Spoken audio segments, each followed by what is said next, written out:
Salve Maria, bom dia a todo o povo católico da terra de Santa Cruz. Hoje é um vídeo sobre o mundo da tradição. É um vídeo pedido aí por alguns para dar uma orientação. E isso aqui é um relato baseado na minha experiência. E às vezes você que veio para o catolicismo, descobriu o catolicismo, vê que tem vários grupos e não entende muito, então esse vídeo é para você. O que é o mundo da tradição? O mundo da tradição começa com isso daqui, Concílio Vaticano II, que para alguns é Conciliábulo Vaticano II. Qual que é a diferença? Que o concílio é por um papa legítimo e o conciliábulo é uma coisa que não vale nada e foi feita por um papa, uma pessoa que não é papa, por um antipapa. A questão é que teve ali 2.500 bispos da igreja, então um concílio muito grande, e foi aprovado por um papa. Como eu disse, alguns dizem que é papa, outros não. Então, tem esse problema aqui. E o que significa isso? Que este concílio não pode dar nada de ruim para a igreja. Nada. Se isso aqui for verdade. Mas a questão é a da missa nova. Todo mundo fala que a missa tridentina é mais solene. A missa tridentina. Então a questão da liturgia, você vai ter grupos que falam que essa missa é válida, outros que falam que essa missa é danosa à sua alma, outras que falam que é ilícita, ou seja, você ir lá, você vai estar cometendo sacrilégio, e outros que falam que ela é inválida, ou seja, se você for lá, você vai estar cometendo idolatria, porque ali nada é válido, né? Você está adorando um pão que não foi consagrado por um sacerdote válido, nem por uma fórmula católica correta. Lembrando que os grupos da tradição não se deve confundir com os continuistas, o povo da RCC, do padre Paulo Ricardo, porque eles não são desse mundo aqui. Eles estão no mundo do Novus Ordo, eles aceitam tudo isso aqui já, e não são esses aqui que você não pode confundir eles com a tradição. Os costumes tradicionais, que foram todos abolidos, né? O uso do véu, ajoelhar, fazer a genuflexão antes da comunhão, recebê-la na boca, não na mão, etc. Esse aqui é o mundo que a gente perdeu. O ecumenismo maçônico, né, que a gente vê, que todas as religiões podem se salvar, você pode se salvar em todas as religiões, não precisa fazer proselitismo, nada disso, querer converter os outros, que é isso? Como é que pode? Então lá você vê o ecumenismo. As pessoas indo ali, de outras religiões, eles tendo um diálogo ecumênico, os próprios papas fazendo coisas que cada vez mais bárbaras, né, pagãs mesmo. E papas, entre aspas, para mim, eles não são papas, tá? Então, novos sacramentos, você vai ver lá. Essa questão dos sacramentos, você vai ver também que grupos falam que esses sacramentos são válidos, esses novos sacramentos, e outros grupos que falam que é duvidoso ou inválido, que é a mesma coisa na prática, duvidoso e inválido, tá bom? A gente não pode receber sacramentos duvidosos de jeito nenhum. Outra questão, a autoridade eclesiástica, ou seja, a questão da jurisdição. Tem uma diocese, se você aceita essa igreja, tem uma diocese aí que tenha o bispo ali, tem a jurisdição ordinária. Então vocês estão submissos a esse bispo. E tem ali a questão ainda do papado. Você vai ver que esses grupos têm os sede plenistas, os sedes que dizem que ela está, sede privacionistas, né, que é um papa material que está ali. Essa questão é que significa que ele somente ele não é nada, somente é uma pessoa que tem potencial para ser papa, mas ainda não conseguiu. É isso que diz o sede, mais ou menos, tá? Os sede vacantistas, que realmente falam que lá não tem nada ali, são antipapas, ou seja, não são papas. E tem o grupo conclavista, o grupo dos conclavistas. Estes aqui é muito extenso, tem vários, né? Tivemos vários conclaves aí, que eles próprios elegeram papas e tudo mais. E recentemente tem um movimento aí querendo fazer mais vários outros que já teve mais um conclave. E sei lá, pode ser na favela da Rocinha, sei lá, qualquer lugar aí. Impressionante esses grupos aqui. Mas teve um deles que foi muito forte, a gente vai falar depois. A doutrina modernistas, que você vai ver que eles não rejeitam completamente, né? As canonizações também é outra questão. As canonizações é um ato infalível da igreja. E quando o Papa canoniza alguém, isso aí ele está usando uma matéria, ele está usando um ato infalível, a canonização infalível. E isso não foi dito por nenhum Papa. Nenhum Papa veio, as canonizações da igreja são infalíveis, num documento ex-canon. Isso não é isso. É que a maioria dos teólogos da igreja, a maioria esmagadora, ou seja, a opinião comum, o católico não pode se desviar da opinião comum. Jamais. A opinião comum diz que as canonizações são atos infalíveis do Papa. É lógico, o Papa vai pôr um santo para você pôr na missa, para todos os católicos rezarem, para todos os católicos servirem de modelo. Ele não pode errar numa coisa dessa, de fé e moral. Jamais, jamais, jamais. É diferente da beatificação, é canonização dos santos. Pois bem, como que isso aqui começou? Então, como eu disse, começou aqui mesmo, começou de fato a gente ver os grupos um para o lado, para o outro, né? Começou no Concílio Vaticano II. Mas isso aqui, essa história para chegar ao Concílio Vaticano II foi o ápice de um movimento que veio de muito tempo. Então, no princípio, fez-se ali a Fraternidade São Pio X. E ela estava lá com vários padres e bispos apoiando. E quem pegou ali ela, encabeçou ela foi Monsenhor Lefebvre, né? Ali estava também Monsenhor Tuque, ali estava Monsenhor Guerrard, todos estavam ali, todos.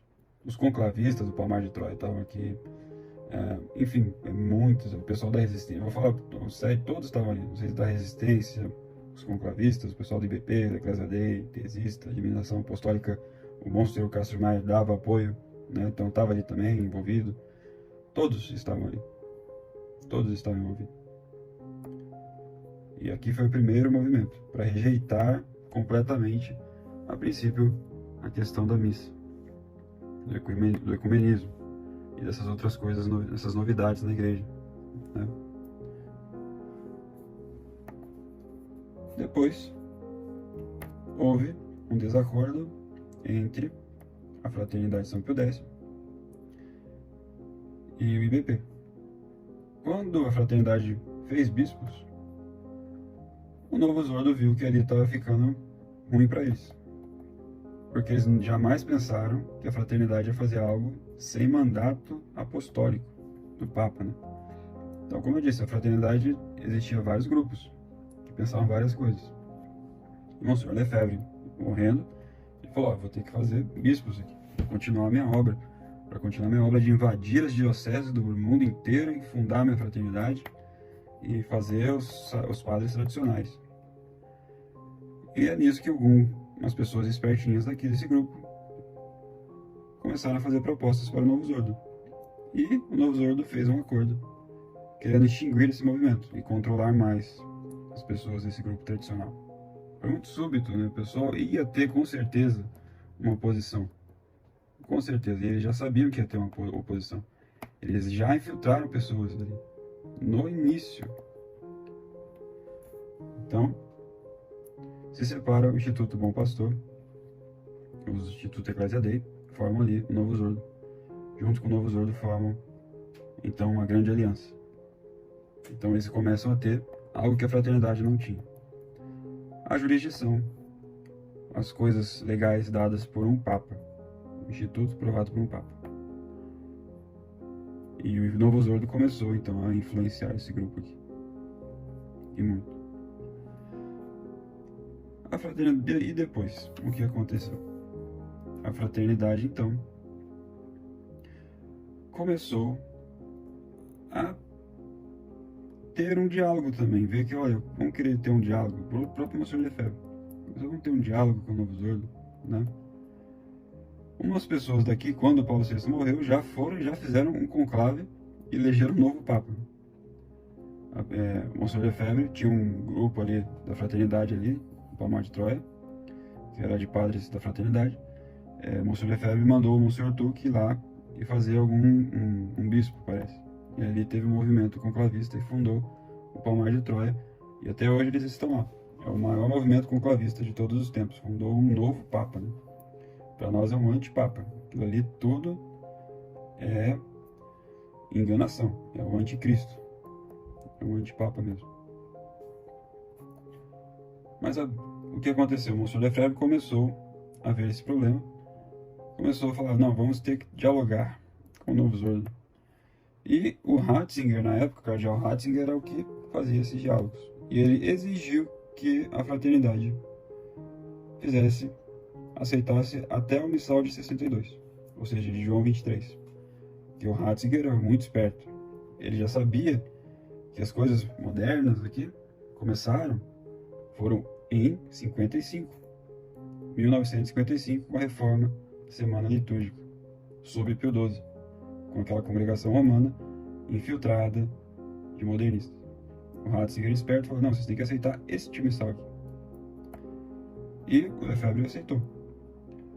Houve então uma briga, porque dos sede-vacantistas, até aquele tempo, os sede-vacantistas estavam na fraternidade, os americanos, os 9, né? Brigaram por causa dessa questão da liturgia. Ótimo. Se separaram, então, da fraternidade. E fundaram ali a Fraternidade Sacerdotal São Pio V, que talvez querem, né?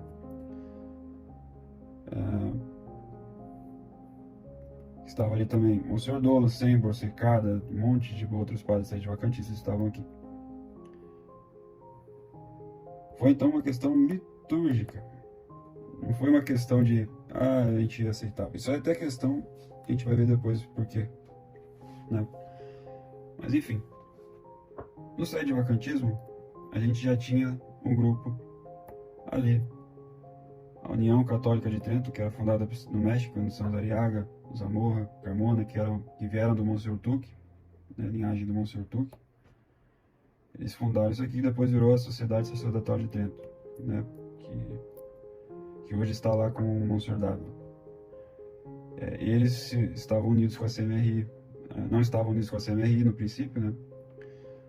O Schuckardt era o que fundou a CMRI naquela época, não estava unido. O Schuckardt é um conclavista também, um bispo conclavista. Ele depois fez um conclave lá, foi expulso e a CMRI foi tomada por Monsenhor Pivarunas, que se uniu com essa Sociedade Sacerdotal de Trento e a linhagem do Carmona, né? Via do Carmona. Pois bem, lá na Itália, Monsenhor Guerard, que também é da linhagem do Monsenhor Tuck, ele tinha inventado a tese. O Monsenhor Tuck falou, tá bem, eu te sagro, mas você tem que largar essa tese. Ele falou que, tá bom, vou largar. Só que não largou. Foi sagrado bispo, enganou o vietnamita, e aí fundou esse Instituto Mater Boni Concili, que foi o principal propagador da tese dos sede-plenistas hoje, né? Este instituto saiu ali depois do Sembor, da linhagem do Sembor, né? Que eles estavam ali na Fraternidade de São Pio V. Depois dessa Fraternidade de São Pio V rompe-se ali, por algumas questões de doutrina mesmo, e eles fundaram o Instituto Católico Romano, o Sembor, Secada, Monsenhor Dolo, que hoje está dominado pelo Sembor, né? Depois a gente vai contando essas histórias aqui, como que se deu. Mas porém, vamos voltar aqui. A fraternidade, então, após a morte do Monsenhor Lefebvre, já tinha ali seus bispos, 4 bispos, né? Começa um diálogo mais firme ali com o Novus Ordo, muito mais firme. E eles, então, aceitam a excomunhão de Monsenhor Lefebvre. Eles traem os princípios da fraternidade. E os acordos que eles fizeram eram para serem mais brandos com relação à missa. Então eles teriam que não falar que ela era bastarda, que coisa, né? Como assim você fala a missa do Papa, São Paulo VI, bastarda? Como assim? E eles têm uma posição, é somente danosa. Você vai lá, é danosa. Mas é válido, os sacramentos são válidos. Eles falam também que os sacramentos são válidos. Antes eles falavam que eram duvidosos e faziam reordenação em todo mundo. Mas agora eles falam que são válidos. Já estão aceitando isso já. Então, com o tempo, você vai ver que a fraternidade não vai ter mais bispos nem padres. Vai ser igual ao IBP. Pessoas que aceitaram os sacramentos que nós, advocantistas, consideramos inválidos. Então, eles ali fizeram esse diálogo, aceitaram. Houve o que então? Você aceitou, houve uma briga com o pessoal da resistência. Se separou da fraternidade, com o Monsenhor Williamson. Então a briga ali foi canônica, porque eles aceitaram essa excomunhão. Também foi litúrgica, porque eles aceitaram essa missa bastarda. E também os sacramentos. Então fundou-se a resistência. A resistência e o sede-vacantismo são parecidos na prática, né? Uns são muito parecidos uns aos outros. A diferença é que isso aqui reza una cum. O Francisco, na missa, no cano da missa, eles vão lá e colocam o nome do Francisco. Estamos em união com o Francisco, nosso Papa, etc. Mas eles fazem tudo na prática, não aceitam nada do que vem dessa igreja aí. Então, na prática, eles são como sede-vacantistas mesmo.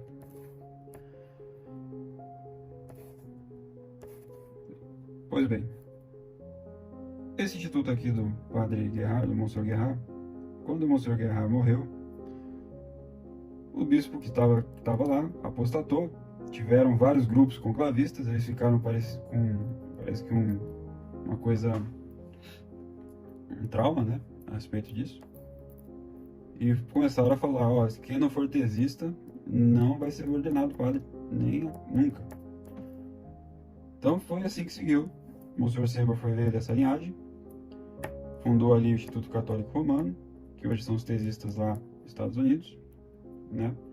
A CMRI, que expulsou o Schuckardt, né? E ficou com o Pivarunas, depois daqueles escândalos tremendos ali. Ficou uma coisa bem chata ali. Ficou com o Pivarunas. E Monsenhor Dolan foi e se uniu ao Instituto Católico Romano, fundou junto com o Semper. A princípio eles estavam todos amigos no começo, né? Apesar por dentro a gente saber que havia muita guerra. Que uma hora sempre sai à tona, né? Mas enfim, este instituto aqui não era tesista. Era um instituto do Padre Secada, era para ser um instituto dos mais fortes do sede-vacantismo. A tese não era divulgada, não era uma coisa que qualquer um sabia, com a facilidade que a gente tem, né? Mas enfim. Então, você vai ver hoje isso aqui no sede-vacantismo. Você vai ver que a gente já vê aqui os grupos separados, né? Da sede plenistas, agora a gente vai chegar no sede vacantista. No sede privacionistas primeiro, né? Instituto Mater Boni Concili, coloca o bolinho aqui, e aqui é tesista, esse grupo agora é tesista. O Instituto Católico Romano se separou do Monsenhor Dolan. Na verdade, o Monsenhor Dolan se separou desse instituto quando o Padre Secada morreu e o Dom Sember começou a exigir que todos os padres seminaristas ali fizessem prova de tese de Cassitiaco. Tinha que estudar a tese de Cassitiaco, tinha que passar na prova para ser padre. Tinha que, às vezes, estava começando a ter igual isso aqui, jurar que vai seguir a tese e tal, sempre. Então o Monsenhor Dolan separa disso, chama eles de sabor de heresia. Então o Monsenhor Dolan classifica a tese como sabor de heresia. E ali fica São Santa Gertrudes da Grande. São sede-vacantistas, né? A CMRI já tinha alguma inimizade com o Sember. Começa então, porque o Sember disse que a CMRI tem que ser explodida graças ao querido Schuckardt, que tinha que começar uma outra coisa. Eles já tinham uma inimizade. E a CMRI começa a ter laços com o Monsenhor Dolan ali, mas cada um com seus trabalhos. O Monsenhor Dolan era fortemente contra a liturgia da reforma de 55. A CMRI faz essa liturgia. A gente vai dar mais detalhes. Essa sociedade de Trento, que era do Monsenhor Dávila, está junto com a CMRI também. Morreu o Carmona, o Pivarunas foi lá e fez o Monsenhor Dávila. Né? Então estão juntos também. E havia uma união assim com Santa Gertrudes. O Instituto Mater Boni Concili, eles são tesistas, mas eles não se dão bem com esses tesistas aqui. porque eles são novos tesistas, aconteceu coisas que mudaram a tese, que o Gerhard não planejava na sua tese, e aí cada um desenvolveu uma nova tese. E há uma briga entre eles. E eles começaram a se unir com Santa Gertrudes. Recentemente a gente viu que o Monsenhor Dom Rodrigo foi cortado as relações com Santa Gertrudes, porque ele resolveu sagrar o Dom Altamira. O Dom McGuire falou, olha, ele tem um problema que ele acredita nessa teoria daí do milenarismo. E sendo que eles falaram que estava tudo bem para sagrar, mas aí depois quando soltou essa nota, alguém falou pro Monsenhor McGuire, o Monsenhor McGuire falou, olha, então vamos frear um pouco, vamos dar uma estudada. O Monsenhor Rodrigo falou, não, eu vou sagrar, não volto atrás, e sagrou os dois, sagrou mais um ainda, de quebra, o Dom Juan, que não estava planejado. E houve essa quebra de relação. E depois o Monsenhor Dom Altamira confirmou mesmo que era milenarista, né, que ele seguia essa posição ali. Aqui há também a questão que o Monsenhor Altamira, ele segue a Semana Reformada, porque ele era da Fraternidade. Então você lembra que a Fraternidade aceitou esse missal aqui de 62. Então ele está estudando essas coisas aí. Eu creio, né? E o Monsenhor Roy era da Resistência, né? Já tinha lá, o pessoal da França já sabia da liturgia, já fazia a liturgia pré-55. Então é isso. E agora tem um grupo do Monsenhor Rodrigo, que está lá no México, o Altamira que está na Colômbia e o Roy que está na França. Esse aqui é um outro grupo que está se fundindo aí. E o Monsenhor Rodrigo tem alguns contatos ali com essa pessoal aqui de Trento, aqui, né? Alguns padres, né? Que quando se houve essa separação, a maioria que estava aqui com o Dom Rodrigo voltou imediatamente para Santa Gertrudes. O que mais tem? A gente pode ver os movimentos que se dizem, né, que esse daí não é Papa, né? Você vai ver os irmãos Daimon, que são hereges, que acreditam que o batismo de desejo não é católico. Não existe batismo de desejo na doutrina católica, dentre outras coisas. Tem os romelones, que esse daí falam que a sede acabou, não tem mais como restaurar o papado. São sede-finistas, são leigos, ficam em casa, falam que não tem jurisdição, não tem nada e tal. É um grupo pequeno, tem pessoas aí que defendem isso aí. Aqui no Brasil não tem nada, né? Mais o pessoal espanhol, né? Sangue espanhol. Tem os padres alones, que são padres da fraternidade, a maioria, né? Que vendo tudo isso daí, resolveram ficar sozinhos e não confiar muito em um bispo e começar a fazer seus trabalhos, né? A maioria desses padres alones tem os motivos deles para não seguir os bispos, não confiam. A gente também não confia, então não posso falar mal desses padres alones, né? Como a gente pensava antigamente. Eles seguiam bispos, né? Eles não foram ordenados padres por um bispo, eles seguiam o bispo. E morreu esse bispo, eles ficaram alones. E preferiram não entregar seus fiéis, né, na mão de outras pessoas. Tem os grupos dos conclavistas novos, que querem fazer um novo conclave, que você vai ver José Ramon, vai ver um espanhol lá, esqueci o nome agora dele. Tem um da Espanha também. Enfim, tem um vídeo meu de conclave aí que você pode pegar e ver. E tem a Fraternidade de São Pio V, que está com Kelly, que era da linha do Mendes, né? Que está lá nos Estados Unidos. Esse grupo aqui é o famoso grupo que excomunga todo mundo, né? Muito interessante. Só eu acho que eu dei aqui um bom apanhado geral da história da tradição. Então, você tem que, antes de você vir para a tradição, você tem que ver onde é que você está pisando, qual padre, qual clero que você está seguindo, quais são os princípios, isso é importante, os princípios que esse padre segue. Porque vai que você chega num padre, tem um estridentina ali, vou lá, é um pessoal da fraternidade, você nem sabe o que é isso. Aí você começa a estudar, aí você vê, olha, tem um pessoal da resistência que fala uma coisa diferente dali e realmente está coerente. E você sai desse povo aqui para ir para isso. Ou outras coisas, né? Às vezes você tá lá no Padre Paulo Ricardo, vê que ele é modernista mesmo. E, nossa, ele é muito modernista, não era isso. Aí você descobre outro grupo. Então você tem que saber onde você está pisando, para depois você não fazer como alguns fazem aí, querer mudar a posição que ele entrou de gaiato, né? Não conheceu a posição antes, não conheceu os princípios dela, chegou aqui, não ficou desgostoso e agora sai aí atacando o meio mundo. Então aqui tem os tesistas, Instituto Matrimônio e Concílio, Itália, o Instituto Católico Romano do Sembor. Destes dois aqui, o Sembor é o mais forte, né? E eu gosto do Sembor, não gosto do Sembor assim, que ele acredita naquilo que ele está falando. Então ele é tesista e quem não é tesista para ele é idiota mesmo. Então ele é convicto, militante mesmo. Então é isso que ele acha.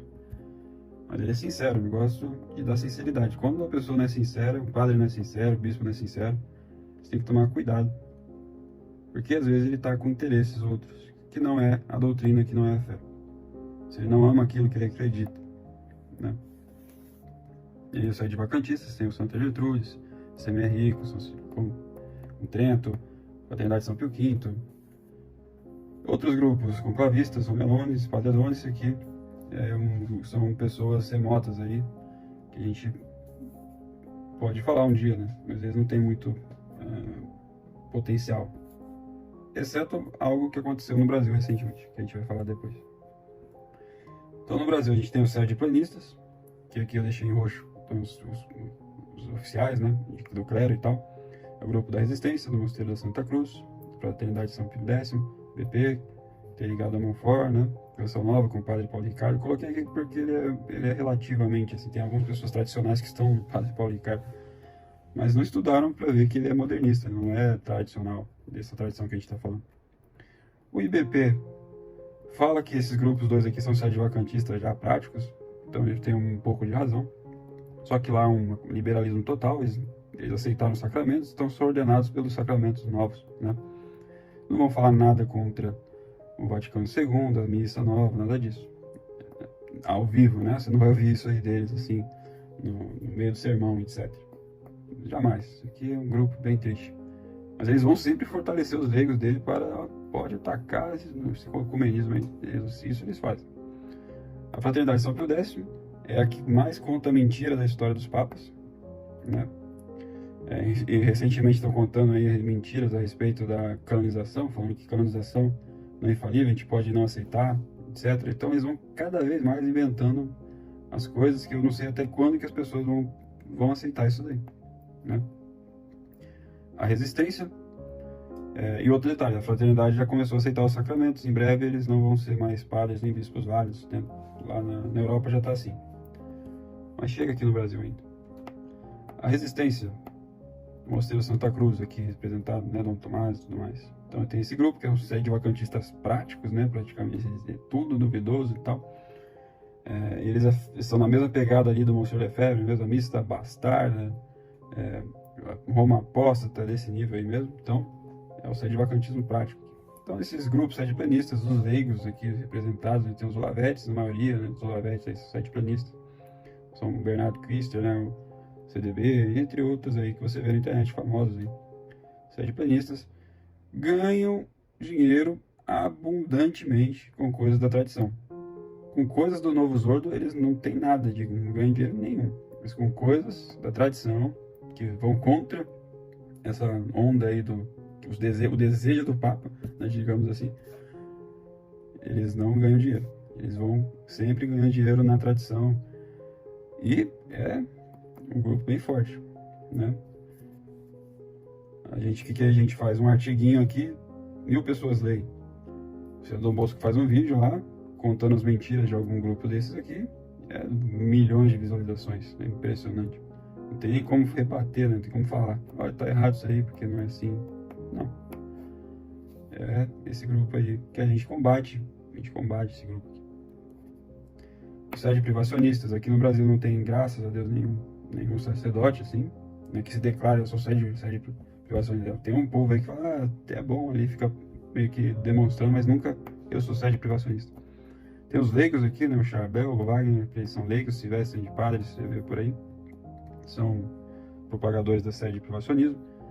Tem o Paulo Cavalcante ali, que ele faz tudo pela internet, não está no Brasil, mas ele movimenta esse grupo aqui, sede-privacionista. E o Takaki, né? O Takaki está lá no Japão, também movimenta esse grupo aí. dos sede vacantistas, né, que essa sede está vacante totalmente vacante. A gente tem aqui a ação restauracionista, controvérsia católica, Coletos, esse meu canal, professor Sapucaia, dos leigos que tentam movimentar alguma coisa e defender essa posição.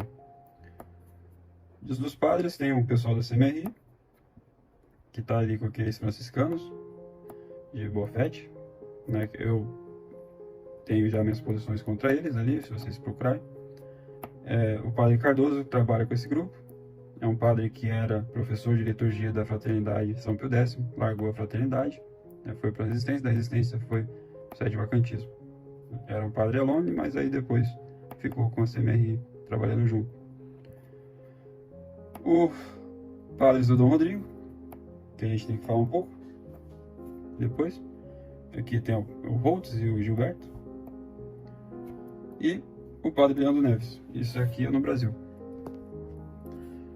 O Conclavistas, que é um movimento que ficou forte no Brasil graças a esse ser aqui, Frei Tiago, que a gente tem coisas contra também. E é um movimento que está ficando forte, assustadoramente forte. Impressionante. Porque os padres não querem nem saber o que né, eles falam que é a salvação das almas, mas quem combate mesmo tudo isso aqui, você vai ver assim, né? Tem amor a combate, né? É esse povo aqui, né? Enfim. Qual que é as coisas aqui que depois a gente vai ver, né, de cada grupo? O problema é o Novo Zordo. Aqui você vai ver que já está o Novo Zordo, a canção nova, o Padre Paulo Ricardo e tudo mais. Mas aí tem a aceitação do Novo Zordo, né? Você aceita a missa, aceita os sacramentos totalmente? Assim.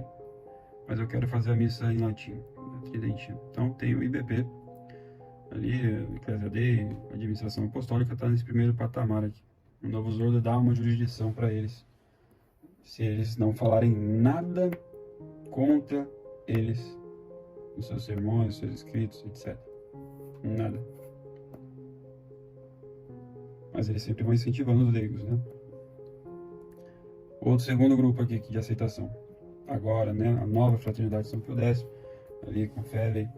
Então eles estão ali, o segundo grupo, aceitando Novo Zordo, fazendo, né? Tedeu pro Papa, fazendo... aceitando os sacramentos, né? Acabou, não é mais aquela fraternidade que a gente vê de Lefebvre. Então, mas eles não têm ali a jurisdição, estão ali tentando alguma coisa, sempre fazendo conversas, né? O Novo Zordo controla isso mesmo, com certeza, não pense que não. E uma coisa impressionante da fraternidade que o Novo Zordo exige é que os leigos dali não façam igual outros leigos, né? Que eles não gostaram dessas coisas que fizeram aqui esses grupos, incentivar os leigos. Isso aqui tem que ser controlado pelos padres e bispos. Tem que ser totalmente controlado. O bispo diz, o padre diz, o leigo diz amém. É esse aqui. Os leigos ali só querem mesmo ir na missa, para casa e continuar sua vida, mais nada. É desse nível assim. Se o leigo aqui começa a falar, eles já começam a mandar embora, ou coisas do tipo. É claro, há leigos que estão ali, como o Salsa, etc., lá nos Estados Unidos, que fazem artigos para outros propósitos. Isso sim é incentivado por eles.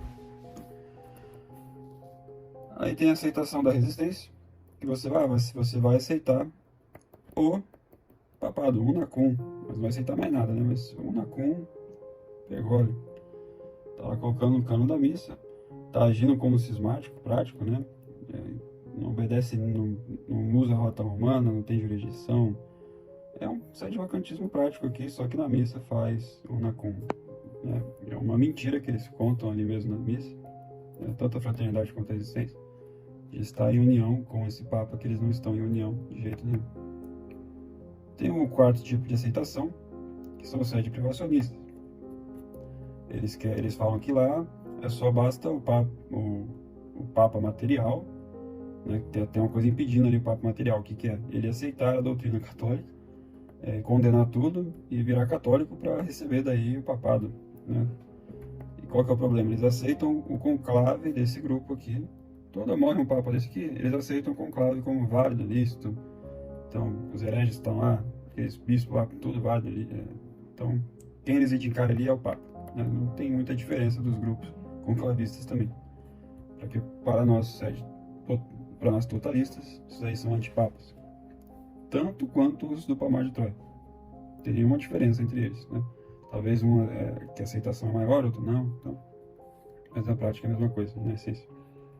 E tem um quinto estágio aqui, que é sutil, que é o CMRI, que eles falam que esses sacramentos aqui da fraternidade, da resistência, não são vários, você não peca indo lá, você pode receber, né? Aceitam já a Semana Santa Reformada, e que é o que todos esses grupos aqui já sabem, esses grupos aqui do IBP já sabem que começou aqui, nessa Semana Santa Reformada, da resistência também, começou o modernismo ali, e já fazem outra, mas eles aceitam e estão nem aí. São grupos mais assim, light, mais liberais, vocês vão ver isso aí também. Os fiéis deles assim não são tão apaixonados assim na tradição. Coisas tradicionais, né, que você não vê. Tem agora, e como que a gente acaba com tudo isso daqui? Com, né, você vindo e acabando com este laço de união que une todos isso, tudo isso. E é para isso que existe a série de vacantistas totalistas, que nosso objetivo é não fazer essa síntese hegeliana aí, né, de juntar as coisas e fazer uma coisa nova, mas totalmente não aceitar ir lá e dominar Roma aposta de num futuro distante, sei lá, trabalhar para isso, destruindo o modernismo, destruindo toda essa falácia aqui, tentando, né, legitimar esse grupo de algum jeito, né? E sim, aí só depois, né, convocar um concílio geral imperfeito, com os poderes, que isso aqui só vai ser feito com imperadores católicos, com governos católicos, né? Aí sim, esses governos convocam ali o concílio geral imperfeito, assim, o Papa. Isso aqui não é diferente da doutrina conclavista, num ponto que eles querem. O conclavista, ele quer fazer nada disso aqui, desses dois primeiros, querem fazer isso aqui já, não é nem concílio, ou seja, é uma meia dúzia de pessoas, não é nem geral, então não sei o que eles querem fazer mesmo. É uma patifaria que eles fazem. E direto você vai ver esses grupos aqui, comparando os vacantistas, falando que a gente é conclavista, chamando a gente de Palmar de Troia, etc. E realmente é uma desonestidade tremenda.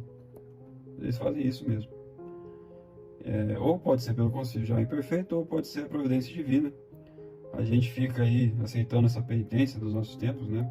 Deus quis assim, essa penitência que a gente aceite, cumpra, e um belo dia ele vai e resolve esse cenário. Isso se não já for os fins dos tempos. E tem os que não aceitam nada disso, né? Que são os romelones, são o Sérgio acabou, não tem mais papa, já são uma heresia que ele já tem ali, né? Portanto, você que veio para a tradição, saiba que vai haver esses problemas, né? Padres, leigos, bispos, oportunistas. Por quê? Não existe mais a rota romana de antigamente, né? Você vai lá, confia no teu bispo aí da tua diocese, etc. O teu bispo aí que é só o bem para... Não. Você vai ver que tem muito bispo safado mesmo, muito leigo também assim, muito padre assim.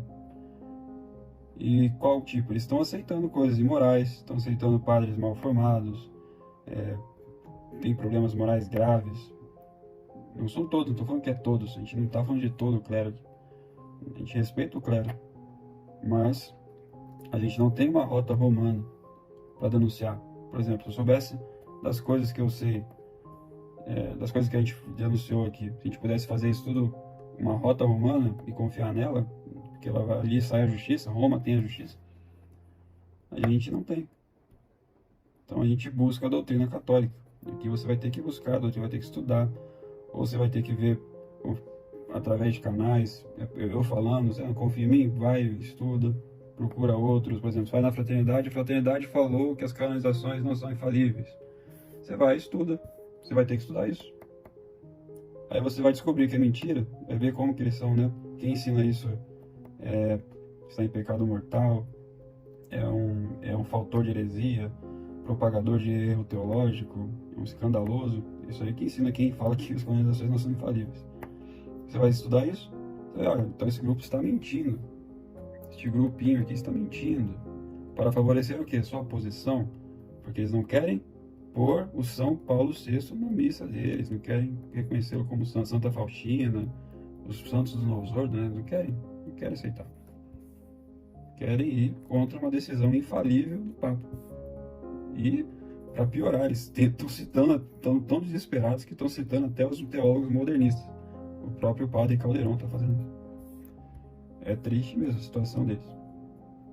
Mas você vai ter que fazer isso, vai ter que buscar a doutrina, o que a gente fala, os livros, e denunciar os lobos que se dizem católicos. Você vai ter que fazer isso também, seja lá o potencial que você tem, os meios que você tem, meu vizinho, é um grupo que eu tenho aqui, fala, isso aí é verdade, estão falando mal de São Libério, o Papa, falando que ele é herege, estuda, vê lá, não é herege porcaria nenhuma, denuncia esse livro aí, Catecismo da Crise da Igreja da Fraternidade, você pode denunciar os erros, ele tem pitadas de erros ali, que são sutis, e que eles querem mesmo é que você aceite, né? Você aceite que existiam papas hereges, então tudo bem esses papas aí, que vai vir um concílio geral, que vai... É uma coisa impressionante, eles estão achando que vai vir um concílio dos modernistas, que vai julgar a si mesmo, né? Então, primeiro, para ter um concílio, tem que ser convocado por um papa. Tem um papa ali, ele vai convocar um concílio contra si mesmo. E esses próprios modernistas, que reconheceram o Vaticano II, tudo, vão acabar com ele. Olha, é uma coisa jurídica impossível, é impressionante. É médio, né? Sonho, um dia vai acontecer. Mais 72 horas, vai sim. Não existe o concílio geral imperfeito. Se você falou que vai ser um concílio geral imperfeito, que vai denunciar isso é conciliarismo. É uma heresia, condenado. Só pode falar para um concílio vai depor esse antipapa, vai fazer se você não aceitar ele como papa. É simples assim. Você vai ver também esse grupo confundindo uma sentença declaratória com sentença condenatória. E confundindo também pecado de heresia com delito canônico de heresia. E querendo fazer um malabarismo aí na tua mente para tentar favorecer a posição deles. Infelizmente teve um amigo nosso do Sul que está aí, caiu, está aí nesses grupos. E chamando, tu não sabia para onde que pisou, você estava aqui, ó, no sede totalista, né? Que era esse o objetivo aqui, tá? Não era nenhum objetivo, mas ultimamente a gente está vendo muito grupos nossos, né? Os nossos aqui, da linhagem CMRI, né? Tradicomenia, todo mundo tem a sua, tá todo mundo certo, nosso inimigo é isso aqui só, vamos ter paz, né? Não vamos nos matar uns aos outros, etc.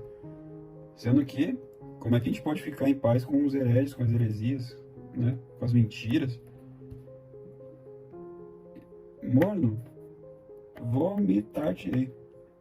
Exatamente isso. Então, para finalizar, no Brasil, quem que você pode recorrer atualmente, né? Esse aqui, estamos aqui em 2024, atualmente em março, né? Então, atualmente, os padres que você pode recorrer hoje no Brasil, na minha posição aqui, que é sede vacantista, quem que você pode recorrer? Padre Neves. É um padre que você pode recorrer.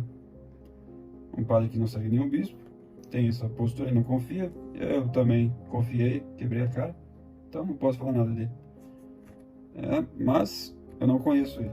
Não estou recomendando ele, estou falando que hoje no Brasil o que tem é isso. Outro padre, Padre Cardoso.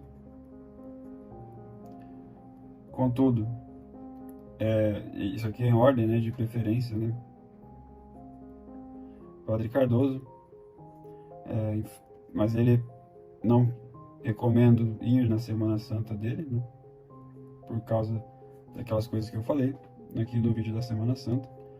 Ele é da CMRI, e o importante é você não criar vínculo, porque você não conhece os princípios desses padres aqui, a não ser que você conheça os princípios, consinta nesses princípios, aí você segue o Padre Cardoso. Eu quero seguir a Semana Santa, então segue, seja feliz, né? Padre Neves também eu não conheço, mas a princípio não vi nada dele que fale assim, olha, a missa dele é ilícita, inválida, ele é um sacerdote mal formado, etc. Todos eles são sacerdotes formados, bem formados na Fraternidade São Pio X. tem estudos, né, também. Outros padres aqui, bom, aí você vai ter que já começar a ter aquela situação de, se você mora perto de não tem ninguém a quem recorrer, tem aquele padre, supor que você mora perto do padre Gilberto,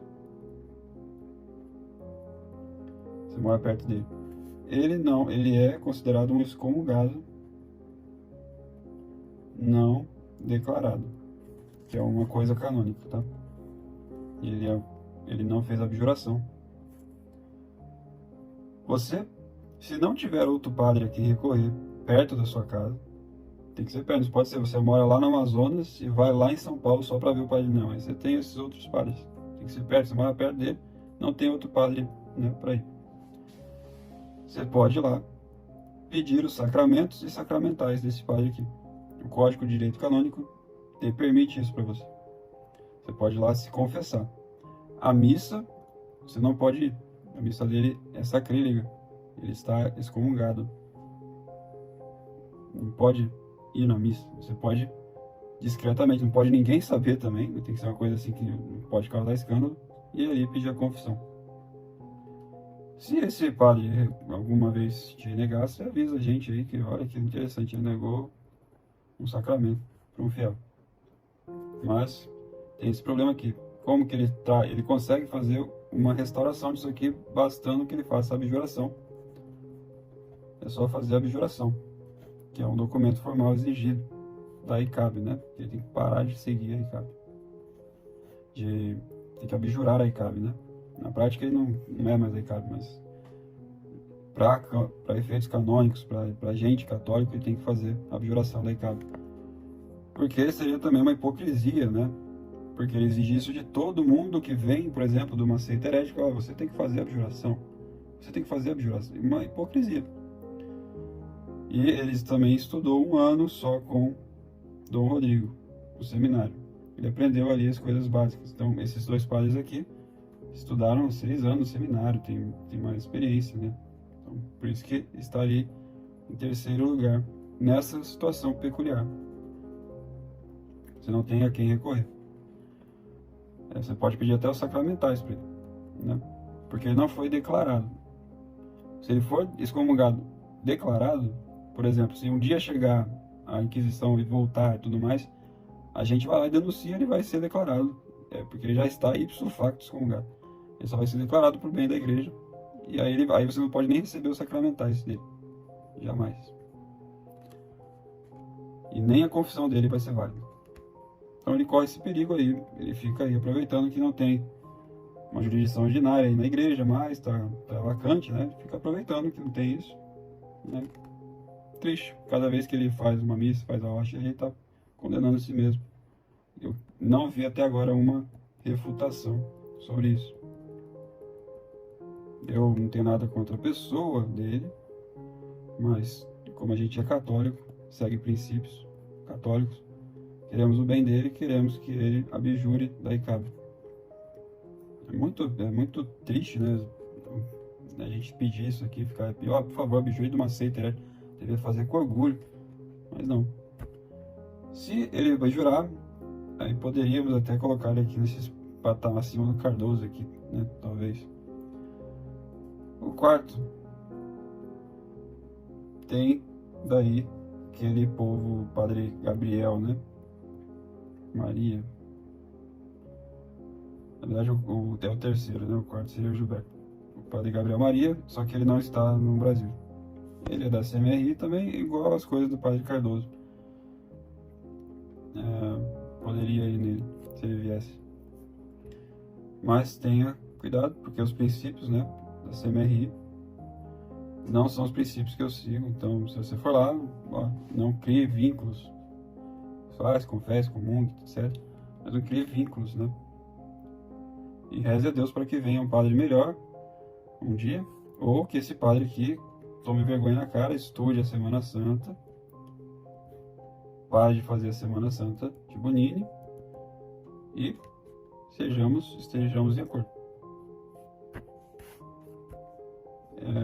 Outra questão, aí veio o quinto, né? qual o quinto padre que eu iria recomendar no Brasil atualmente. Bem, deixa eu me ver. Aí você tem o... Não, esse aqui não tem como recomendar. Não recomendo este padre aqui. Não recomendo. Ele é, além de ser excomungado, há problemas morais. Provavelmente você vai perder a sua alma lá. Provavelmente. Mas é um padre que está aí, na mesma situação do Gilberto. Só que a questão dele é que não tem como ele voltar atrás nessa excomunhão. Ele fez uma simulação de sacramento. Não tem como voltar atrás, né? Infelizmente, só um papa, futuro papa, pode decidir por ele, assim, remover a pena dele. Isso que está escrito lá no Código de Direito Canônico. Simulador. Ele é um simulador. É isso que ele é. Então é isso aí que eu recomendo. O Padre Neves ficou em primeiro também porque ele não faz a semana reformada, né? Teve essa sabedoria aí de não fazer esta porcaria de semana ecumênica e está ali em primeiro. E rezemos para que tenhamos mais padres, né? Olha, a situação no Brasil é essa, né? Tem que rezar pelo clero, infelizmente. Às vezes a gente fala, mas o clero, eles são muito mais tentados pelo diabo, né? E se eles aceitam, as coisas são muito mais graves e é muito pior. São mais devastadas as almas, né? Então é isso, salve Maria. Espero que tenha explicado aí mais ou menos o que é a tradição. Para você que veio para a tradição, começou a gostar. Normalmente você vem para a tradição, uma coisa que eu notei nas várias pessoas que eu falo, é por Nossa Senhora. As pessoas fazem ali a devoção, o tratado de devoção, vão rezando para buscar a verdade e vão vendo as coisas. Então, devoção Nossa Senhora, aí eles começam devoção eucarística, aí depois devoção ao Papa. E você vendo essas três devoções católicas, né, você já começa a entender que algo não vai bem. E aí você vai se aprofundando. Então eu espero ter ajudado você.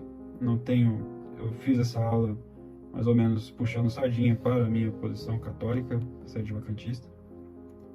Porque a gente tem a posição certa, a gente não é opinionista, a gente fala que é uma posição provável, nada disso. É a posição certa, né? É a posição certa atual católica. Então, salve Maria.